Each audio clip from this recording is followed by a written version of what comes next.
Welcome to another episode of Inside the Recording Studio. I am Jody Whitesides, and with me, as always, is Mr. Chris Hellstrom. How are you today, Chris? I'm good. There's my energetic buddy with the intro there. I'm doing good, Jody. How you doing? I am still in recovery mode, but otherwise doing pretty well. Yeah. Won't get into it, but I'm glad you're on the mend, and that's awesome. Well, I'll get into it. Yeah. I had a couple of surgeries, so there it is. There you go. Yeah. All right. You had... shoulder and knee on opposite sides of the body, so it makes it very difficult to sleep at night for the last weeks. Well, not even a week yet, but yeah. All right. Well, good for you. I was still going to try to come up with something funny there, but let's go with the truth and go with that. So, yeah. No, it's good. I'm glad you're healing up nicely there. That's awesome. Yeah. So what are we talking about today? This was a Friday find, actually, for you. Sort of, yeah. It was a thing called BigSky, and then the first thing I think right after that is the infamous hit song from Chris Whitley. And it wasn't a huge hit in the pop sense of hits, but Chris Whitley had a song called Big Sky Country. And every time I think of the Strymon, Big Sky, I think of that song for some stupid reason. It kind of goes hand in hand. It is a reverb pedal, and it is a very fancy reverb pedal and a very awesome sounding reverb pedal. And a couple of years ago at NAMM, I was fortunate enough to meet and be introduced to one of their executives away from the Strymon booth. So it was more of a friendly kind of thing. I got to talk to him a little bit about, hey, are you guys ever going to do plug-in versions of your pedals? Because I really like them. For my own selfish reasons, it's because I do everything digitally. Right. And I wasn't thinking about it in terms of a production sense. But you have learned something otherwise since we are about to talk about this. What did you learn about the fact that this is now a plugin? As you mentioned there, it's a very high quality reverb in a guitar pedal form. Yeah. Right? What they got a lot of requests for was so many people were using this as their reverb in their productions, where they actually use the guitar pedal as their reverb. So they got a lot of requests to actually make it a plugin for that reason, so that they could use multiple of them. Highly understandable. Absolutely. It is it's easy to think that, well, yeah, it's just another reverb, right? And there's so many reverb units out there and plugins out there that it could see like superfluous. Oh, do we really need another reverb plugin? But this one is a high quality one, obviously, and people were using it, liking the sound, and now it is. So we were going to kind of lift the hood on this one a little bit today and talk about it. Well, now that it's a plugin, yeah. Now that it's a plugin, right. First thing, just as we keep saying, like high quality, this one goes up to 192K. So in sample rate, you're talking about. In sample rate as we're using this. So it is capable of doing that. It's not like, no, it's just a 44.1 or whatever. It's very smooth in certain aspects. In certain aspects. As we'll discover later, it doesn't always have to be smooth. No. But it is smooth. It's a great sounding reverb. Let's just go through, like, because it has like 12 different types of algorithms, basically, that we could use here. Would you call it 12 different types of algorithms or 12 different areas where you can go into delving into the types of reverbs that are in each area? Yeah, maybe types of reverb. 12 playgrounds of reverb maybe is a good way of saying it. Let's just simplify and say like 12 types of reverb that it's capable of doing. And we have a lot of the usual suspects here. Just rattle them off here. We got room, we got hall, plate, spring. And those are kind of like your main things, right? But then we have some other ones there. We have swell. We have something called bloom. We got cloud. Yes. Ooh. We have shimmer. We got chorale, magneto, and the last two are nonlinear and reflections.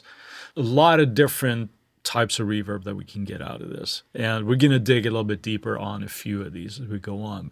They're all sounding great. So they do. And the most surprising one to me, just to get it out there, was chorale. Yeah.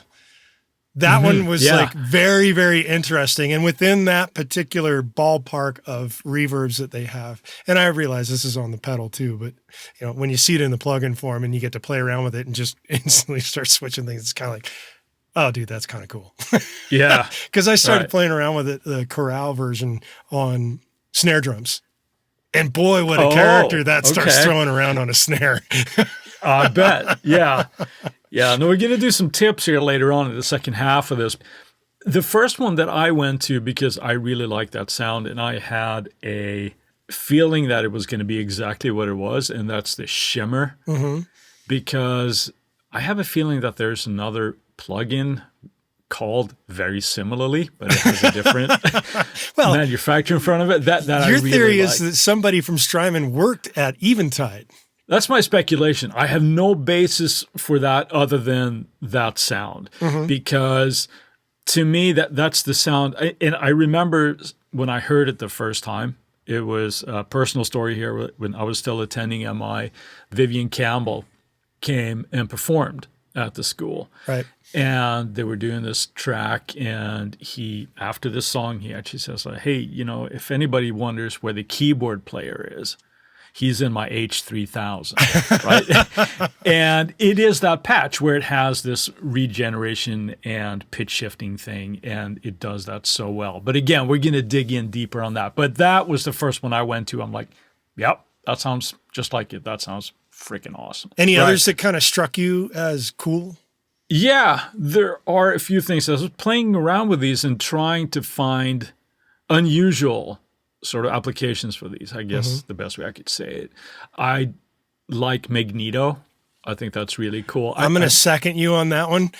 I was running just a drum programming thing that I did where I was testing different things on drums, and Magneto had one where it was like, and I set it offset, so to speak, with the 3-head version. Right. Obviously, we'll talk about this a little bit further down the road in the podcast, but where it gave the drum loop that already had a cool groove an even fucking cooler groove to it. Because it was like, I don't even have, it's almost like having a tap delay was sort of what it was like. And then you could manipulate that based on the timing that you want out of the Magneto reverb. And it gave a really cool vibe. And then you mix it and dial it back so it's not overpowering the actual groove that you're doing. And it becomes this huge supportive thing. And I tried to go back and like, oh, the timing on that is not this particular note value. I'm stretching it out a little bit more. But God, the feel it gave to the drum groove was like, oh, that's just badass. Yeah. And it's, the first thing that you'd be probably thinking of here is like, it's essentially a guitar pedal, right? So you think of guitar as the main application for it. Sure. But that is doing yourself a disservice, I think, because we've both had a little bit of time to play with this and just discovering different uses for it. Even if you don't play guitar, this is a really, really cool reverb. You asked me if anything else stuck out. I like the chorale as well that you mentioned. There are other ones as well, but we're going to dig in a little bit deeper the second half of the podcast here. It's a cool plugin. I like it a fair bit here. I like it a lot. Right. The old Jim Carrey. All right, Jim. So what else can we say about the plugin besides that? Maybe just go over just the shared parameters, if you will, that I think it does so well, right? Where it just has unified interface here. So go for it. Should I do it? Yeah, well, start off. You do half, I'll do the other half. All right. Well, it starts with decay, and that's self-explanatory, right? Length of reverb. One thing that I should point out here, though, that in certain settings, it can go up to 50 seconds. Oh, yeah, it gets pretty ridiculous. So, in past, we've talked about that, and you've asked me, what's the longest reverb time that you've ever used? And I can honestly say I've never gone beyond 50 seconds. But it comes in handy in certain situations. But the decay is, self-explanatory, right? Pre-delay, same thing again there, right? Self-explanatory. Now, the tone knob, I think, is cool because you can think of this as just an EQ thing for the high end, or the high frequency, I should say, of the reverb, where higher values is including more of the high frequency, and you can roll that off, right? With lower values, you darken that up. And that's something that we've talked about with reverb use, that taking off some of that high end can make it sit a little bit better if it's just a supporting reverb type of thing. Sure. What else we got? The next dial over is the modulation knob, which allows you to add modulation sound to the reverb. Right. That's something that I think we should mention a little bit more, because that can be an unusual sound in isolation at heavy values, because you think, well, why would I want that? Why would I want it to sort of wobble a bit, right? It does add a certain sense of movement, realism, and also spatial value too. Yeah. So so that's something that can add a little bit of life to it. Go ahead. I'm sorry, cut you off. No, that's perfectly fine. And I've messed around with that quite heavily in terms of like, let's just add a whole bunch and see what happens to the sound. The next one is the low end. And this is not so much self-explanatory as it is a shelf that can either be additive or subtractive to the low end. And it doesn't tell you what the cutoff is in terms of the frequency, but it does make a rather interesting difference. If you were to dial down the tone knob, that is the high end, and then you dial up the low end, you can certainly make some thick sounding verbs. And on the opposite spectrum, if you dial down the low end and you dial up the tone, you can make some very, very thin, brittly, bright sounding reverbs. Yeah, just got one phrase for you there, Jody. Use your ears, man. No, but it's a functional character that you can do because, again, it's the same thing that where the high end can be very overbearing in a reverb chain, right? So can the low end. Sure. The ability to just roll that off is nice, just again to make it sit a little bit better. The next knob is the mix knob. And this is the knob that tells you if you're running a direct signal through it, are you going to go 100% direct signal, or are you going to mix some portion of the reverb in there, or 100% of the wet signal coming out of the back end of the plugin with none of the direct signal? That's the mix knob. And there's an interesting button with the mix knob that has a little lock on it. Yeah. And the cool thing about that is that when you change presets, if you have the lock turned on the mix knob, it never changes the mix value. That's handy, so that way when you go in between presets, you still have the same mix amount. value. Of course, that's something, if you're using this on an aux, right, on a send, you would more than likely just have it 100%. You don't have to, but that's generally what you do. That's cool as well. One last thing that I want to touch on here as well with the general controls here, if you will, is it has a hold function that is in two parts. We can have an infinite and a freeze. What the heck does that mean, right? Well, if you go for the infinite option, let's say that you're holding down a chord on a pad or whatever, and you press the hold button. It takes that signal and just holds it, just like the name implies. But now, depending on which option you have with the infinite or the freeze, if you have the infinite and you play additional notes, it adds that to the reverb tail. If you're in the freeze mode and you play additional notes, those are not included in the reverb tail. So only that initial hold is being held. So it's almost like you can use it as almost like a loop pedal, right? But you're just holding down one chord and you can potentially just like play on top of that. Creative uses for that as well, I suppose. It is a nice function. I could see that being useful for the original intent that I had mentioned to the Strymon exec that I had mentioned. Hey, plugins of your stuff would be cool in a digital setting where I could set with that pedal that I designed, create a freeze knob, so to speak, or freeze button that I could step on for the reverb and then let it hold and do it either way. That would be a really cool thing, digitally speaking, that I'm sure people do when they have the actual pedal. Right. That takes care of all the parameters that the plugin has available to you. Now, some of them change a little bit in terms of internally when you choose a particular playground of reverb to mess with. There's additional controls that pop up in the interface.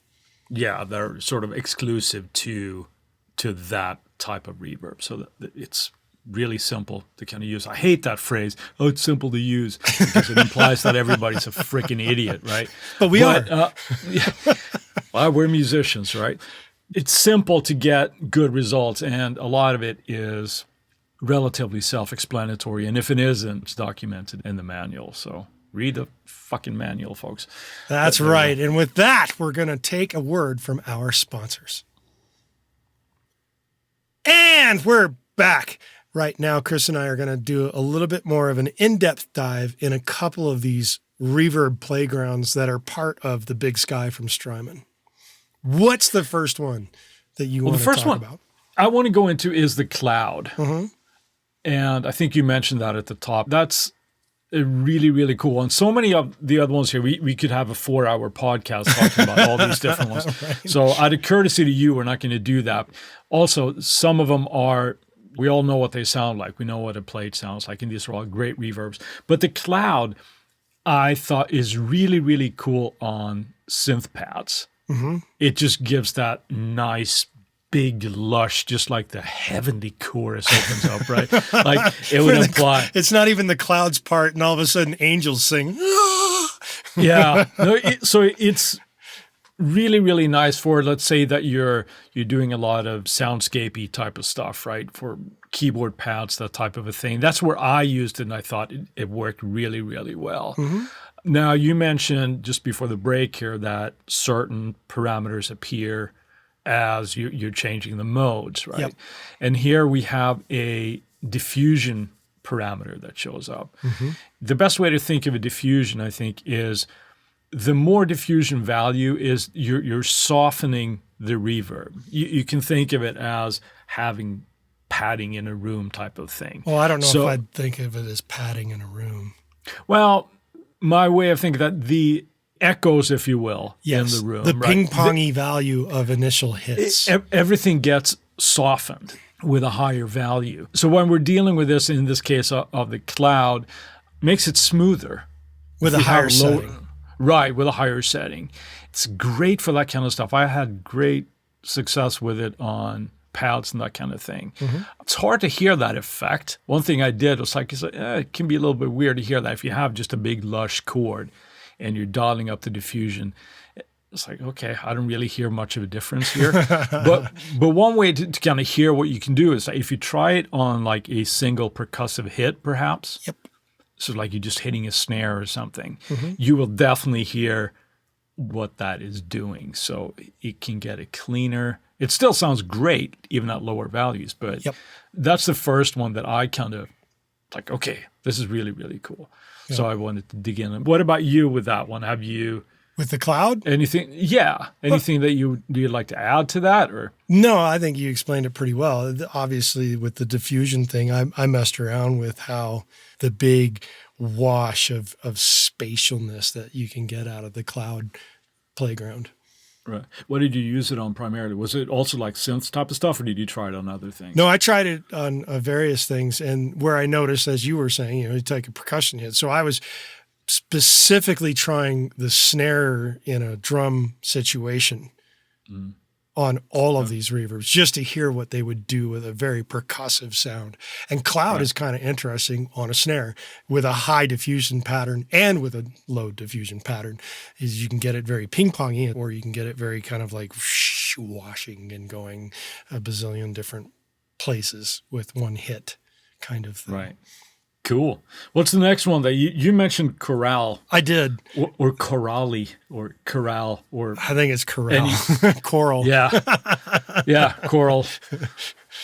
Maybe dig into that one a little. This one, when you dial up choral or chorale, it gets you a new interface on the inside that has different vocal resonances.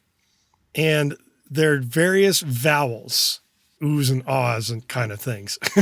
Yeah, it's very hard to describe, isn't it? You have to hear this one. Yeah, this is one where you have to hit it and play with it and be like, wow. And again, I did this specifically on a snare just to listen to what it would do to the snare.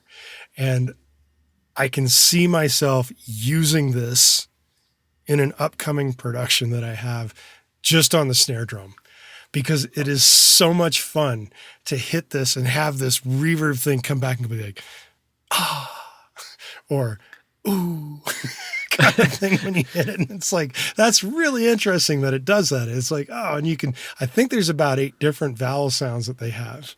If I didn't count them out, but I'm guessing it was about 8 different valve sounds. Yeah, there's 7 of them. Okay, and it makes no sense for me to rattle them off what they are here because you just have to hear them. You do have to hear them. Yeah, they're difference of like ahs and oohs, basically, right? I didn't use it on percussive stuff. I tried this again because this is, with my way of thinking, this is an instant sort of like choir maker.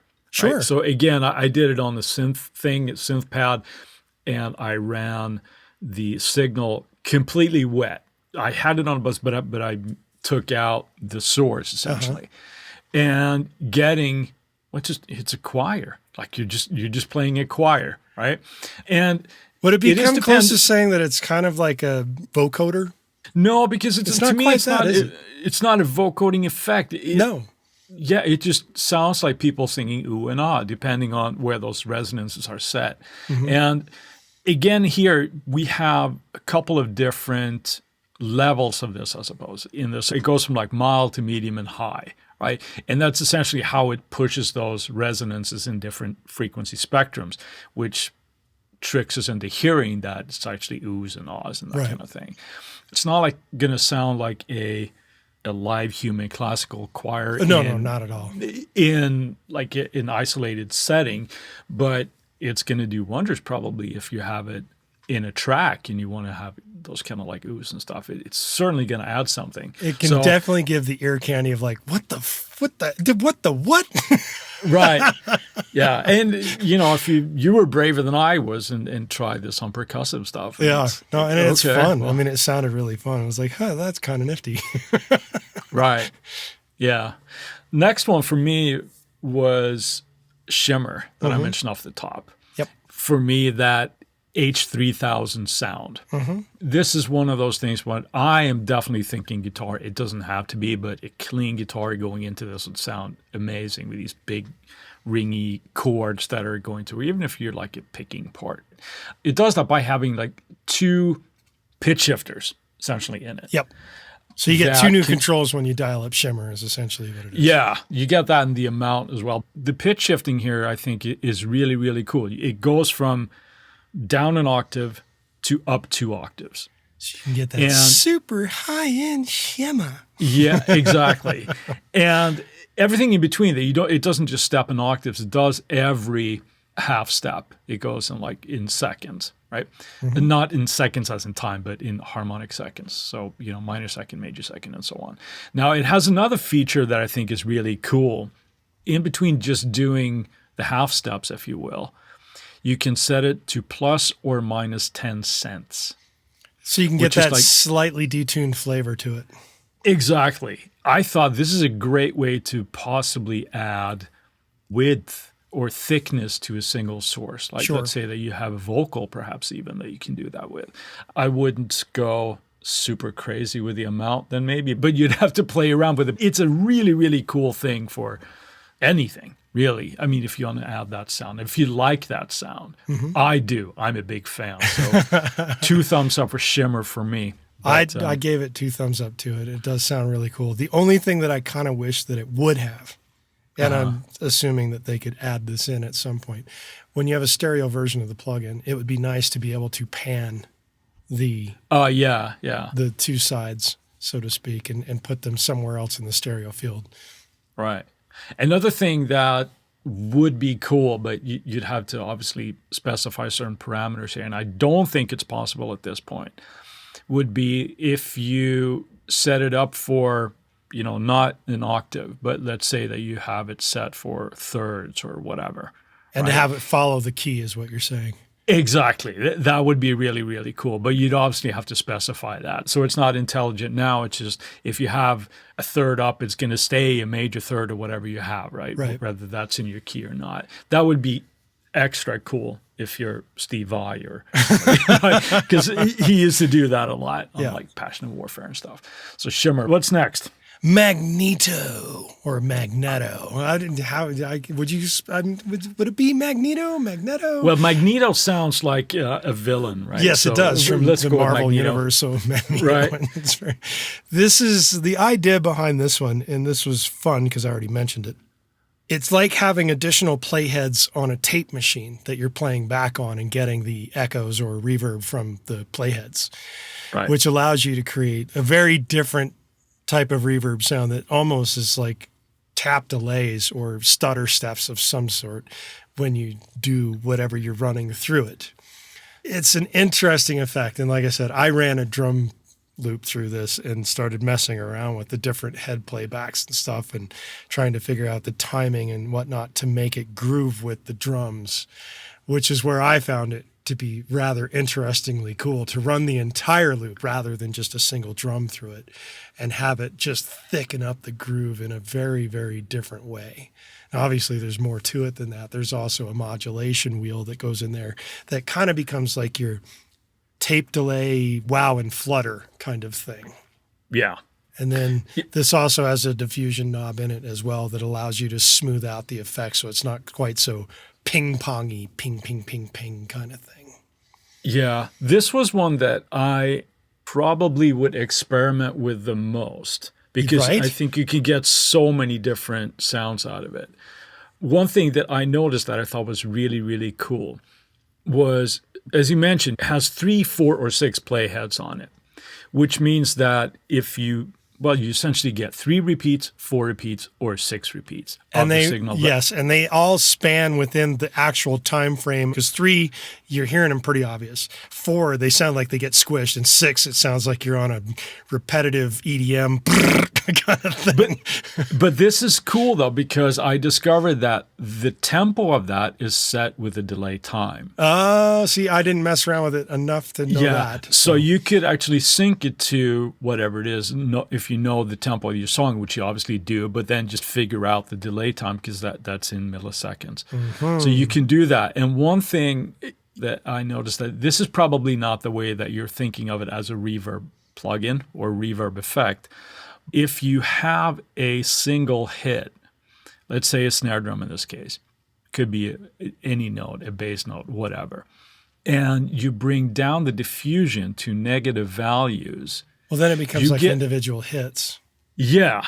So it almost makes like a tremolo effect with a certain division. You know, the 3 effects, you would have the hit, and then it would go ta-ta-ta.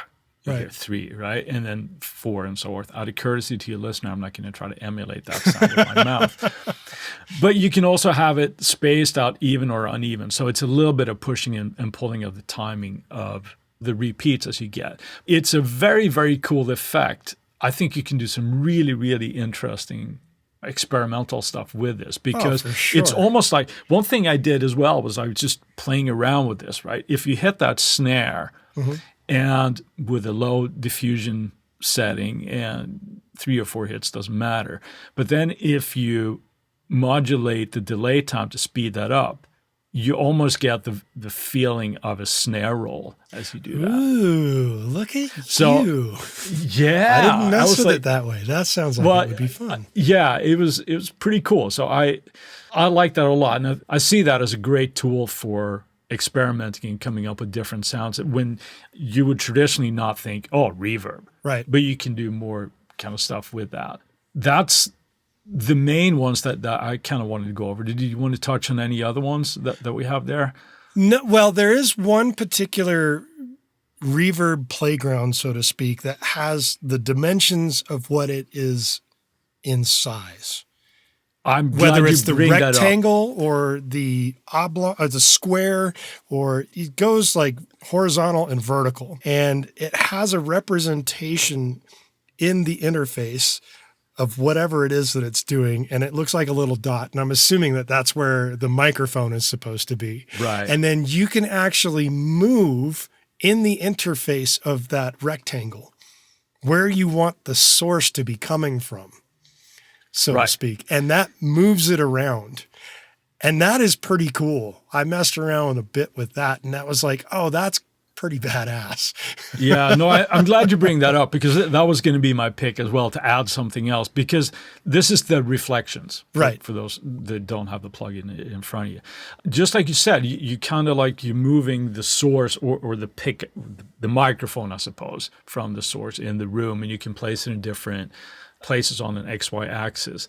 To me, this was kind of like just the name implies, it's great for adding a little bit of ambience. Like you're placing the source in the room in a very just, not a massive hall type of a thing, but more of you just creating some early reflections type of thing. That's another cool one. Any other versions that you'd like to touch on, or is that it? I think that pretty well covered. We could go like a long time on this, but I think we've covered like the cooler things that we think are cool. In terms of this. No, let's just move on. So I think these are things that set it apart from just your regular standard reverb, yeah. Right. And besides it being a quality reverb, I think to me that's what makes it interesting. As opposed to, no, I have my 480. Okay, well, are you going to replace the hall reverbs from this? Maybe, maybe not. It's these things that to me makes it stand out. Right. You'd be able to do things differently. Other things that I would like to touch on as well is this is just a silly thing. The GUI is resizable. Mm-hmm. I know a lot of things are, but a lot of things aren't as well. Yeah. And when you're running a high resolution screen and you're old, your eyes will thank you for being able to resize the GUI. So that's kind of cool. I like, you mentioned it before, I like the ability to lock the mix knob. Yeah. I think that's really, really cool. There's one other handy little nifty thing in this interface, and it's a little eyeball that is not very obtrusive, I guess would be a way of saying it. It's like it's very easy to miss it, but it has 3 settings based on this eyeball. Right. And the 3 settings are, if it's in full eyeball mode, you see all the numbers and everything of the interface on all the dials. All the parameters are available. Then there's a second one where you click it and it's got a little slash through it, and then they're all off. You don't see them. Right. It's just the knobs. And then you hit it again, and it's grayed out kind of thing. And when you do that, you don't see all the parameters at once, but anything you hover over, it shows you that parameter at that given moment. Right. And that's pretty cool. That's going into the engineering of the UI that who thought of that? But that's kind of nifty. Yeah, if you want like a really clean interface, if you're one of those guys, I don't want all these numbers. It's purely an aesthetic thing. It's also just so you can get to just using your ears and not mixing all this stuff with your eyeballs. Use your ears, man. That's right.